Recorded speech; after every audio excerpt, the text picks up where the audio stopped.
Hi friends, welcome back to our channel. ఈరోజు మన కిచెన్లో పిండి ఇంకా బీట్రూట్తో కలిపి ఫ్లవర్ షేప్లో వెజ్ మమ్మోస్ని ఇంట్లోనే ఈజీగా ఎలా చేయాలో చూపించబోతున్నానండి. ఫ్లవర్ షేప్తో చూడ్డానికి యూనిక్గా చాలా బాగుంటుందండి. తింటే సూపర్ టేస్టీగా ఉంటుందండి. చాలా రకాల మోమోస్ మీరు చేసి ఉంటారు, ఇంకా చూసి ఉంటారు. కానీ ఒక్కసారి ఇలా ఫ్లవర్ షేప్లో మోమోస్ చేయండి, చాలా బాగుంటుందండి. పిల్లలు సాయంత్రం పూట స్కూల్ నుంచి రాగానే ఇలా చేసి పెట్టండి, చూడగానే దిల్ ఖుష్ అయిపోతుందండి. అంత బాగుంటాయండి. చూస్తేనే ఎప్పుడెప్పుడు తినాలనిపించేలా చాలా టేస్టీగా ఉంటుందండి. అంత సూపర్ టేస్టీగా ఉంటుంది. మరి ఇక ఆలస్యం చేయకుండా సింపుల్ అండ్ టేస్టీగా ఉండే ఈ ఫ్లవర్ షేప్లోని మోమోస్ని మనం ఇంట్లోనే ఈజీగా ఎలా చేసుకోవాలో తయారు చేసే విధానాన్ని చూద్దాం రండి. ముందుగా ఇక్కడ నేను ఒక మిక్సింగ్ బౌల్ తీసుకొని దాంట్లో మైదా పిండి 1 కప్పు తీసుకుంటున్నానండి. మీరు కావాలంటే దీని ప్లేస్లో గోధుమ పిండి అయినా తీసుకోవచ్చు. బట్ ఇక్కడ నేను బయట స్ట్రీట్ స్టైల్లో ఎలా ఉంటుందో అలా చేయడానికి మైదా తీసుకుంటున్నాను. అదే కప్పుతో 1 కప్పు గోధుమ పిండి తీసుకోవాలి. ఇప్పుడు చిటికెడు ఉప్పు వేసుకోవాలండి. వేయకపోయినా పర్వాలేదు, నేనైతే ఇక్కడ ఉప్పు వేస్తున్నానండి. వేసుకున్న తర్వాత ఈ ఉప్పును పిండిలో బాగా మిక్స్ చేసుకోవాలి. ఇలా మూడుటిని బాగా మిక్స్ చేసుకొని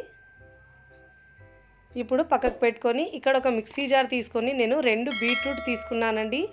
తీసుకొని పైన తొక్క తీసేసి ఇలా చిన్న చిన్న ముక్కలు చేసుకొని మిక్సీ జార్లో వేసుకొని మెత్తగా వాటర్ వేసి గ్రైండ్ చేసుకోవాలండి. ఇక్కడ మీరు కావాలంటే కలర్ కూడా వేసుకోవచ్చండి. బట్ ఇక్కడ నేను హెల్తీగా చేయడానికి ఇలా బీట్రూట్ కలర్ని యూజ్ చేస్తున్నాను. బీట్రూట్ వేసి కలర్ చేస్తున్నాను. ఇలా కొద్దిగా వాటర్ వేసుకొని మెత్తగా గ్రైండ్ చేసుకోవాలండి. వీలైనంత వరకు మెత్తగా గ్రైండ్ చేసుకొని ఇలా స్టైనర్లో పెట్టి మనం దాంట్లో నుంచి జ్యూస్ మొత్తం తీసేసుకోవాలి. బీట్రూట్ ఇలా మిగిలిపోయిన దాన్ని మనం చపాతీలో వేసుకొని చపాతీ అయినా వేసుకోవచ్చండి. ఇక్కడ సగం పిండి నేను మరొక బౌల్లోకి తీసుకుంటున్నానండి. నేను ఇక్కడ 2 కలర్లో కావాలి కాబట్టి ఒకటి వైట్గా పిండి కలుపుకుంటాను, మరొకటి ఇలా బీట్రూట్ జ్యూస్తో ఒకటి పిండి కలుపుకుంటాను. చూడండి, కొద్దిగా బీట్రూట్ జ్యూస్ని వేసి మిక్స్ చేసుకోవాలి. ఇలా పిండిని కాస్త హార్డ్గానే మిక్స్ చేసుకోవాలండి, మరి పల్చగొండొద్దు. కొద్దిగా వేస్తూ బాగా టైట్గా మిక్స్ చేసుకోవాలి పిండిని. ఫస్ట్ టైం నా ఛానల్ చూస్తున్న వాళ్ళు నా ఛానల్ని సబ్స్క్రైబ్ చేసుకోండి, లైక్ చేయండి, పక్కనున్న బెల్ ఐకాన్ని ప్రెస్ చేయండి. ఇలా ప్రెస్ చేయడం వల్ల నేను పెట్టే వీడియో నోటిఫికేషన్ ముందుగా మీ హోమ్ పేజ్కి వస్తాయండి. ఇలా బీట్రూట్లో వేసిన వాటర్ కలుపుకున్న పిండిని పక్కకు పెట్టేసి మిగతా పిండిని కూడా కొద్దిగా వాటర్ వేస్తూ మిక్స్ చేసుకోవాలి. రెండింటిని మిక్స్ చేసుకున్న తర్వాత ఒక 10 నిమిషాల పాటు పక్కకు పెట్టుకోవాలండి. ఈలోపు మనం వెజిటేబుల్ని కట్ చేసుకున్నాం. ఇక్కడ నేను ఒక క్యారెట్ తీసుకొని సన్నగా కట్ చేసుకున్నానండి. క్యాబేజ్ సన్నగా కట్ చేసుకున్నాను, 1/2 కప్పు దాకా ఉంటుందండి. ఒక ఆనియన్ తీసుకొని కట్ చేసుకున్నాను. పచ్చిమిరపకాయలు 4 తీసుకున్నానండి. ఒకవేళ మీరు స్పైసీ తినాలంటే 5 వరకైనా వేసుకోవచ్చు. ఇలా మిక్సీ జార్లో వేసుకొని మీరు కచ్చపచ్చగా పల్స్ ఇస్తూ గ్రైండ్ చేసుకోవచ్చు, లేదంటే మీరు చాపర్లో అయినా చాప్ చేసుకోవచ్చు. నేను ఇక్కడ కచ్చపచ్చగా మిక్సీలోనే తొందరగా అవడానికి గ్రైండ్ చేసుకున్నానండి. ఇలా గ్రైండ్ చేసుకున్న తర్వాత దీంట్లోని వాటర్ మొత్తం పిండేసేయాలండి. ఇలా వాటర్ అనేది అస్సలు ఉండొద్దు. ఇలా పిండుకున్న తర్వాత మరొక బౌల్లోకి వేసుకోవాలి. ఇలా ఈ వాటర్ని మనం కూరలో అయినా సరే దేంట్లో అయినా వేసుకొని యూజ్ చేయొచ్చండి. ఇలా బాగా పిండుకున్న తర్వాత దీంట్లో గ్రేట్ చేసుకున్న పన్నీర్ని వేసుకున్నానండి. నేను ఒక 1/2 కప్పు దాకా ఉంటుంది. సన్నగా తరిగిన కొత్తిమీర వేసుకోవాలి. ఇప్పుడు దీంట్లో ఉప్పు కూడా వేసుకొని బాగా మిక్స్ చేసుకోవాలి. మీకు రుచికి సరిపోయినంత ఉప్పు వేసుకోవాలండి. కావాలంటే దీంట్లో మీరు మిరియాల పొడి అయినా వేసుకోవచ్చు. నేనైతే సింపుల్గా చేస్తున్నానండి, ఏమి మసాలాలు వాడకుండా ఉప్పు కారం వేసి. పచ్చిమిరపకాయలు వేసాం కాబట్టి కారం వేసే అవసరం లేదండి. చూడండి, ముందుగా మనం మిక్స్ చేసుకున్న పిండిని మరొకసారి ఇలా బాగా మిక్స్ చేసుకోవాలి. ఇలా పిండిని బాగా మిక్స్ చేసుకున్న తర్వాత 2 పార్ట్లుగా డివైడ్ చేసుకోవాలండి. 2 బౌల్స్లుగా సపరేట్ చేసుకోవాలి, లేదంటే చాలా చపాతీ లావుగా వస్తుంది. ఇలా బీట్రూట్ని మనం సగం పార్ట్ తీసుకున్న తర్వాత చపాతీలా ఒత్తుకోవాలండి. మరీ లావుగా కాకుండా మరీ మీడియం కాకుండా ఒత్తుకోవాలి. ఇలా మధ్యలో మనం వైట్ కలర్ పిండి ఉంది కదండి, అది పెట్టాలండి. అది కూడా సగం చేసుకోవాలి. ఇలా రోల్ చేసుకొని లోపల ఉంచుకోవాలి వైట్ దాన్ని మనం ఇలా. ఇప్పుడు ఇలా రోల్ చేసుకొని ఈక్వల్గా చేసుకోవాలి అన్ని వైపుల్లో. ఇలా చేసుకున్న తర్వాత ఇప్పుడు మనం చాకుతో కట్ చేసుకోవాలండి. చిన్న చిన్న పూరీల సైజు కట్ చేసుకోవాలి. మనం మోమోస్కి అయితే ఎంత కట్ చేసుకుంటామో అదే విధంగా కట్ చేసుకోవాలి.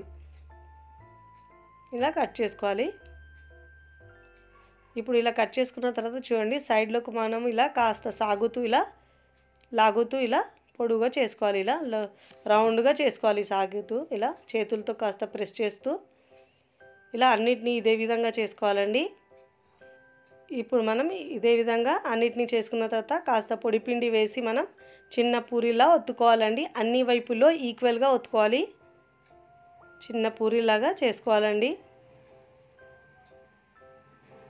ఇలా అన్ని వైపుల్లో ఈక్వల్గా ఒత్తుకోవాలండి. ఇలా ఒత్తుకోవాలి. చూడండి, ఇక్కడ నేను మరొకటి కూడా ఇలా చిన్న పూరీలాగా ఒత్తుకుంటున్నాను. ఇలా తాల్చుకోవాలండి చిన్న పూరీలాగా. మీరు అన్నీ ఇలా పూరీలా ఒత్తుకున్న తర్వాత అన్నీ ఒకే సైజు రావడానికి ఇక్కడ నేను మూత లేదంటే మీరు చిన్న గిన్నె అయినా తీసుకొని అన్నీ ఒకే షేప్లో ఒత్తుకోవాలండి. ఎక్స్ట్రా ఉన్న పిండిని తీసేసుకొని మళ్ళీ దాన్ని పూరీలా ఒత్తుకోవాలి. చూడండి, అన్నిటినీ ఇదే విధంగా చేసుకున్న తర్వాత ఇలా ఒకదానిపైన ఒకటి వీడియోలో చూపించిన విధంగా పెట్టాలండి. బీట్రూట్తో చేసిన కింద రౌండ్గా ఉంటుంది కదా రెడ్ని, ఆ పార్ట్ని మనం కింద ఉంచాలి. వైట్గా ఉన్న దాన్ని పైన ఉంచాలండి. ఇలా నేను 4 చిన్న చిన్న పూరీలాగా ఒకదాని మీద ఒకటి ఇలా పెట్టుకొని వీడియోలో చూపించిన విధంగా మధ్యలో ముందుగా మనం రెడీ చేసుకున్న వెజిటేబుల్ స్టఫ్ని వేసుకోవాలి. ఇలా వెజిటేబుల్స్ని వేసుకోవాలండి. ఇలా వేసుకున్న తర్వాత బయటికి రాకుండా లోపల ఇలా చేసుకోవాలండి. ఇలా ఒకవైపు నుంచి ఇలా లేపి మరోవైపుకి ఇలా వేసుకోవాలండి వీడియోలో చూపించిన విధంగా. ఇప్పుడు ఇలా ప్రెస్ చేసుకోవాలి స్టఫ్ బయటికి రాకుండా. ఇలా చేసుకున్న తర్వాత చూడండి, ఒక వైపు నుంచి ఇలా టైట్గా ఫోల్డ్ చేసుకోవాలి వీడియోలో చూపించిన విధంగా. ఇలా టైట్గా ఫోల్డ్ చేసి ఆ లాస్ట్ ఉన్న భాగాన్ని కిందికి ఇలా ఫోల్డ్ చేసుకోవాలి. చూడండి, ఇప్పుడు మనం గులాబీ పువ్వులాగా ఇలా పెటల్స్ని ఓపెన్ చేసుకోవాలండి. చూడండి, చూస్తేనే ఎంత బాగా అనిపిస్తుందో, చాలా బాగుంటుందండి. చూస్తేనే తింటే కూడా ఇంకా సూపర్గా ఉంటుందండి. ఇదే విధంగా మరో ఫ్లవర్లన్నీ రెడీ చేసుకోవాలండి. నేను ఇక్కడ మరొకటి చూపిస్తున్నాను చూడండి. ఇలా పూరిలా తాల్చుకున్న తర్వాత మళ్ళీ గిన్నెతో కట్ చేసుకున్న తర్వాత స్టఫ్ వేసుకొని ఇలా మళ్ళీ ఒక వైపు నుంచి ఇలా ఫోల్డ్ చేసుకుంటూ మళ్ళీ ఇలా పెటల్స్ని ఓపెన్ చేసుకోవాలండి. ఫ్లవర్ లాగా చేసుకోవాలి. చూడండి ఎంత బాగా వచ్చిందో, చాలా బాగుంటుందండి. పిల్లలైతే చాలా ఇష్టంగా తింటారు. చూడండి ఎంత బాగా వచ్చినాయో. చూడండి, అన్నిటినీ ఇలా రెడీ చేసుకున్నానండి. ఇప్పుడు రెడీ చేసుకున్న తర్వాత దీన్ని మనం ఉడికించుకోవాలి, స్టీమ్ చేసుకోవాలండి మోమోస్కి. మనం ఇక్కడ నేను స్టవ్ మీద ప్యాన్ పెట్టుకొని దాంట్లో గిన్నె లేదంటే ఇలాంటి స్టాండ్ అయినా పెట్టుకోవాలండి. నేను ఇలా చిన్న గిన్నె అందరి దగ్గర ఉంటుంది కాబట్టి గిన్నె చూపిస్తున్నాను. ఇలా చిల్లుల గిన్నె పెట్టుకోవాలి. పైన పెట్టుకొని ఆయిల్తో గ్రీస్ చేసుకున్న తర్వాత ముందుగా రెడీ చేసుకున్న ఫ్లవర్ మోమోస్ని దీంట్లో పెట్టుకోవాలండి. కడాయిలో ఎన్ని పడితే అన్ని పెట్టుకోండి. ఇలా పెట్టుకున్న తర్వాత ఇక్కడ నేను 7 దాకా పెట్టుకున్నానండి. పెట్టుకొని మూత పెట్టేసి మీడియం ఫ్లేమ్లో ఒక 20 మినిట్స్ పాటు స్టీమ్ చేసుకోవాలండి. ఇక్కడ నేను 20 మినిట్స్ తర్వాత చూపిస్తున్నానండి. కాస్త పచ్చిగా ఉంటే మీరు ఒక 5 నిమిషాలు ఇంకా ఎక్కువైనా పెట్టవచ్చు. నాకైతే ఇక్కడ 20 మినిట్స్ పట్టిందండి. ఇప్పుడు సర్వింగ్ ప్లేట్లోకి సర్వ్ చేసుకోవాలండి. తిన్నా కొద్దీ తినాలనిపించేలా, చూస్తేనే ఎప్పుడెప్పుడు తినాలనిపించేలా చాలా బాగుంటుందండి. పిల్లలైతే చూడంగానే ఎప్పుడెప్పుడు తినాలనిపించేలా చాలా బాగుంటుందండి. పిల్లలు స్కూల్ నుంచి రాగానే మీరు ఇలా చేసి పెట్టండి, చూడంగానే చాలా హ్యాపీ అయిపోతారండి. అంత బాగుంటాయండి. ఎప్పుడు మనం ఒకే రకం మోమోస్లు కాకుండా అప్పుడప్పుడు ఇలా యూనిక్గా చేయండి, చాలా బాగుంటుందండి. మీరు కూడా తప్పకుండా ఈ ఫ్లవర్ మోమోస్ని ఒకసారి ట్రై చేయండి. ట్రై చేసి ఎలా కుదిరిందో నాకు కామెంట్ ద్వారా తెలియచేయండి.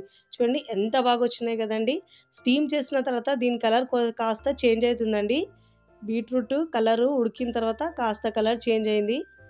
ఇప్పుడు ప్లేట్లోకి తీసుకొని మనం కట్ చేసి చూపిస్తున్నాను చూడండి. మీరు మోమోస్ చట్నీతో అయితే తినొచ్చండి. నేనైతే ఇక్కడ పిల్లలకు టమాటో కెచప్తో సర్వ్ చేస్తున్నాను. చూడండి ఎంత బాగా ఉడికిందో.